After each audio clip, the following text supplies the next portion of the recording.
No mês de fevereiro de 1929, na cidade baiana de Mirandela, o cangaceiro Zé Baiano ficou indignado ao saber que um velho de 80 anos era amaziado de uma mocinha. Olha só o julgamento deste cabra, como era covarde. Depois de dar uma surra no pobre velho, Zé Baiano olhou bem para a jovem e disse: "Se tu tá amaziada, mas um véi deixe, é porque tu é interesseira. E eu vou te dar uma lição para você largar de ser sem vergonha." E então tirou a roupa da moça e a possuiu em cima da mesa. Depois de se aproveitar dela, convocou seus homens para aplicar um gera, nome que se dava no sertão ao ato de pegar mulher na marra em grupo.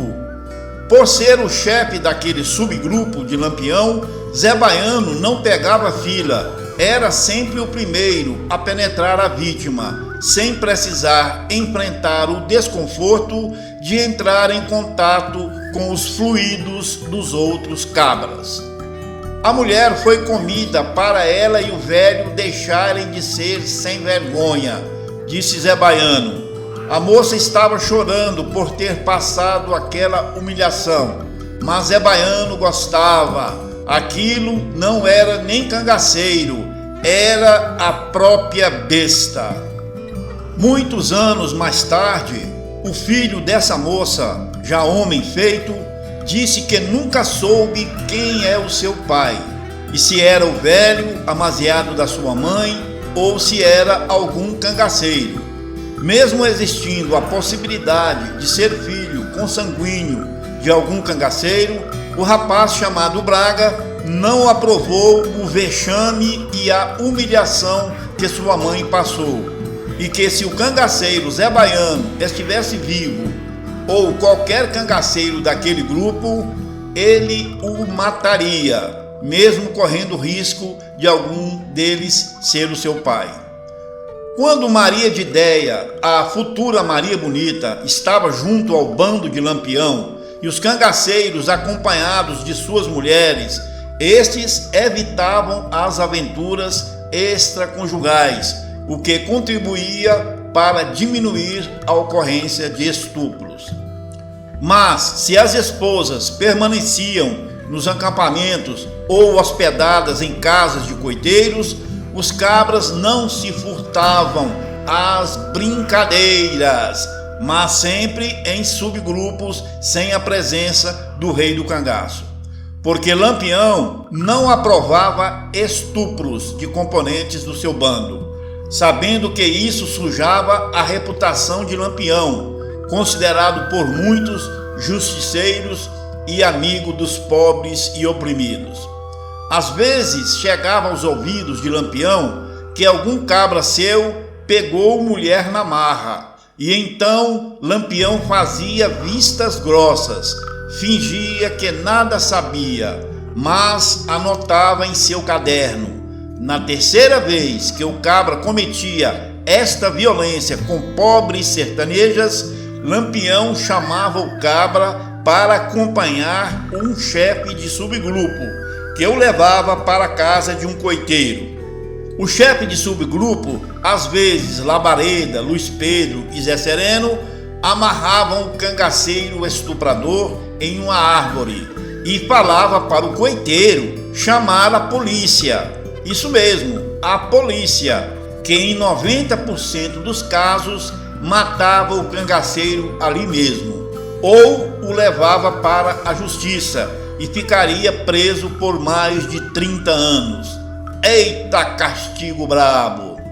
Lampião estava à frente do seu tempo, uma inteligência descomunal. Ao mesmo tempo penalizava o cangaceiro e dava moral para o coiteiro perante a polícia, que via o entregador de cangaceiro como aliado, mas na verdade era coiteiro de Lampião, que matava 2 coelhos com uma só pedrada. Muitas vezes, cangaceiros iam pegar mulher na marra, mas elas não se importavam, pois estavam sedentas por macho. A mulher que não oferecia resistência ao Gera era tido por safada, sem vergonha. Houve um caso em que Labareda e seu subgrupo invadiu uma pequena fazenda, não para roubar, mas para se alimentarem e dar água aos cavalos.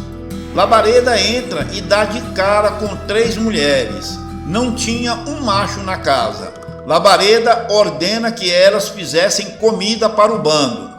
Enquanto as mulheres faziam comida para o bando, Labareda convoca seus subordinados para uma pequena reunião e disse: preste atenção, Lampião não quer estupros, para não manchar a reputação do bando, entenderam? Vamos comer, descansar um pouco e cair fora. E todos concordaram. Mas acontece que a dona da fazendinha era bonitona, as outras nem tanto, mas não eram feias. E de repente elas começaram a conversar com os cangaceiros e até sorrir. A bonitona chegou se insinuando para Labareda, que a agarrou e a levou para o quarto. Aí estava liberado, não era sexo forçado. Relembra anos depois Labareda, que sobreviveu ao cangaço. Como eu disse, Lampião não apoiava o estupro. Muito pelo contrário, ficava furioso quando sabia de algum caso praticado por elementos de seu bando ou por soldados, os chamados macacos. Mulheres, filhas ou parentes de coiteiro era expressivamente proibido aos cabras e até mesmo aos chefes de subgrupo puxarem conversa com as moças da família dos coiteiros. E se um cabra cometesse o Gera ou pegar a moça na marra, pegaria a pena capital. Lampião transportava o cabra para o outro mundo, sem dó e sem piedade, pois esses atos terminaria com a proteção do bando, em todos os sentidos. O nome de Lampião ia para a lama e os coiteiros, com certeza, iam desaparecer. Aí as delações iriam aumentar, seria o fim do bando.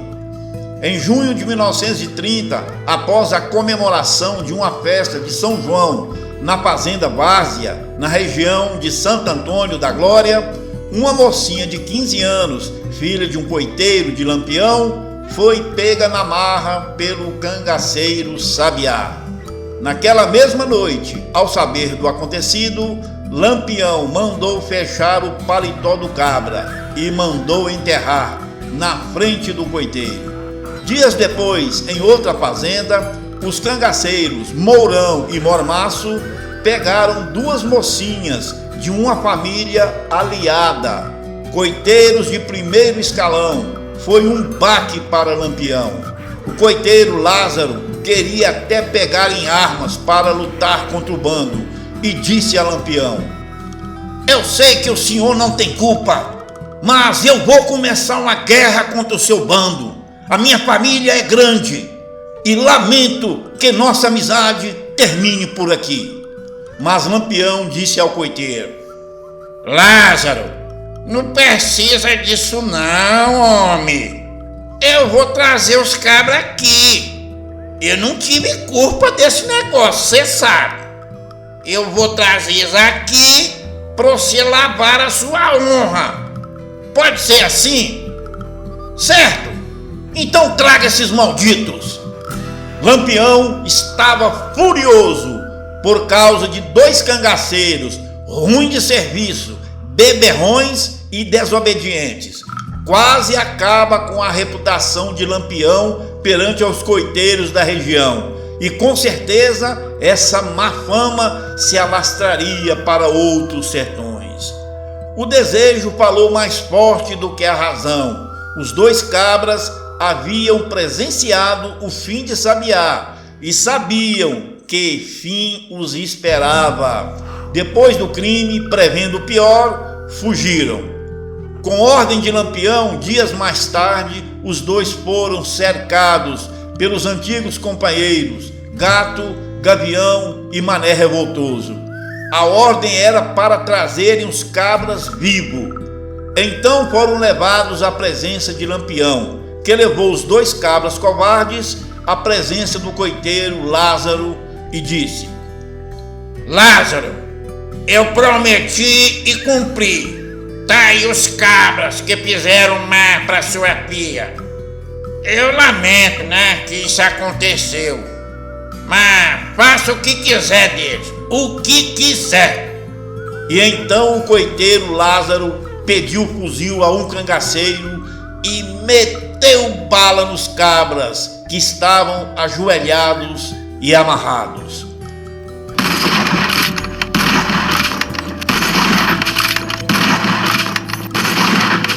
Para uma jovem pega na marra por cangaceiros nos anos 30 no sertão do Nordeste, não havia muito a fazer, além de maldizer a própria sorte.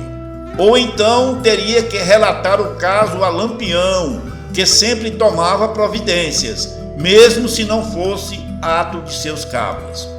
Denunciar o crime às forças volantes era pior, pois estes eram piores do que os cangaceiros. Então, a queixa seria compreendida como uma confissão de culpa de acoitamento. Agora, coiteiro que entregasse cangaceiro à polícia, por maior que tivesse sido a sua folha de bons serviços prestadas a Lampião e seu bando, assinava a própria execução. Para X9 daquele tempo, não tinha perdão. Os comandantes das forças volantes tinham por hábito punir os coiteiros de Lampião com as próprias mãos ou com a ferramenta de fazer menino, se é que me entende. Foi o que fizeram, por exemplo, com a filha de Dona Elvira, viúva que dava asilo aos cangaceiros no interior de Pernambuco. Ao visitar a fazenda da mulher em busca de informações sobre o bando de Lampião, encontraram a menina sozinha em casa. O cabo Roseno, que comandava a busca, decidiu fazer um gera.